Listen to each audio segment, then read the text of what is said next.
Spooky season is here, folks. So, to get in the mood, I've been looking for some fresh horror fun. I can't watch that Fall of the House of Usher show on Netflix because my dumb brain can't focus and keeps remembering that watermark in every Usher song. I refuse to watch the new Exorcist movie because David Gordon Green is a hack, and horror games are so short that I'd rather keep them for Halloween itself. So, what's left for me? I scrolled down Netflix for a while until I saw... oh my, that Resident Evil show they released last year. I hadn't watched it because it looked really bad, but, you know, desperate times, desperate measures, and all that. So I clicked play and... oh my, it was shockingly bad. I'm not one to judge a book by its cover or a series by its pilot, but I knew this was going to be unbearable from the get-go. And I'm not alone if Rotten Tomatoes is anything to go by. I checked reviews for the show just for a laugh, and a recurring theme I noticed was this idea that no one seems to get Resident Evil right. I was then reminded of that Welcome to Raccoon City movie released just a year prior, and out of morbid curiosity checked some reviews and the film's Rotten Tomatoes score as well. Once again, pretty bad, although at least the audience score was in the mid-60s this time. Meaning that, you know, some fans were mildly amused by the visually faithful if uninspired approach that movie's director took.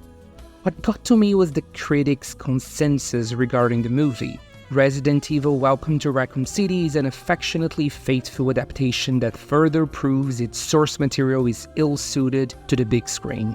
Ill-suited? Really? Then how the hell did we get 6 flicks out of the source material prior to this aggressively okay movie and god-awful TV show? I mean, the Paul W.S. Anderson movies aren't exactly highbrow entertainment. That shit isn't Hereditary or Midnight Mass. In fact, they are trashy to the core. They are incoherent, goofy, messy, unintentionally hilarious pieces of trash art that I just love to revisit from time to time. These are movies that, at the same time, take themselves too seriously and not seriously enough. They are ridiculous. You know what else is incoherent, goofy, messy, unintentionally hilarious trash art that takes itself too seriously and at the same time not seriously enough? The Resident Evil games. Oh, Barry! That was too close. You were almost a Jill sandwich. And it's not just the classic Jill sandwiches here. There's the boulder punching, the evil Captain Crunch, the tanks chasing people inside manors, the thick 8 feet tall vampire ladies, the genetically modified creepy twins, the cheesy one-liners, the maniacal laughter, you get the gist. This is a recurring thing. This franchise is absolutely ridiculous. It's campy and pulpy, while at the same time making you poop your pants, waiting for a door to open. The Anderson movies aren't really scary, while maybe the first 2 kind of work, but they do get the camp also right. That was my main issue with Welcome to Raccoon City. The humor is just off. Actors in a Resident Evil movie should play it straight. They should be oblivious to their absurd surroundings, as if they were Leslie Nielsen or Anna Faris in a spoof movie. They shouldn't be in on the joke because the joke's on them. And I feel like Milla Jovovich gets it. Except for the last movie, which is just off tonally, Milla plays Alice dead seriously, as if anything happening in these movies make any goddamn sense. She gets superpowers in a movie, and then she's cloned, and then all the clones die, and then she loses her powers, and then her powers come back because who fucking cares? And she plays it straight. She doesn't act as if she's above the material. She goes all in. The script also doesn't try to be intentionally funny. The movies are funny because the plots are rubbish and the stunts are absolutely impossible. Welcome to Raccoon City tries to be funny by being quippy, and it just doesn't work. That's not the tone. Clumsy Leon is just sad. And what the fuck are you doing here, Leon? You said everyone into the briefing room, so here I am. I didn't mean you. You moron. Not you, Leon. Everyone else. What if someone wanders in and there's no one behind the front desk? An old lady's looking for her cat or something. Yeah, you're Jesus right. Christ, get back there, man. And get a haircut, you goddamn hippie. The same goes for the awful Netflix series. What's up with the gold humor? This is date night. Just find Josette. Find Josette. What's up with the musical numbers? Beautiful 180, crazy, thinking about the way I was the.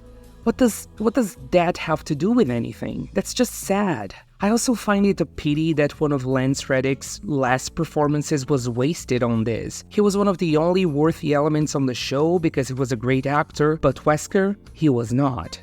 The energy was just off. In order to work, Wesker should ooze that crypto bro energy. I honestly think that would have been impossible for Reddick to get right, so that was on the casting director, for sure. Anyway, that just goes to show how everything on the Netflix show is off, as even one of its only saving graces doesn't work as intended.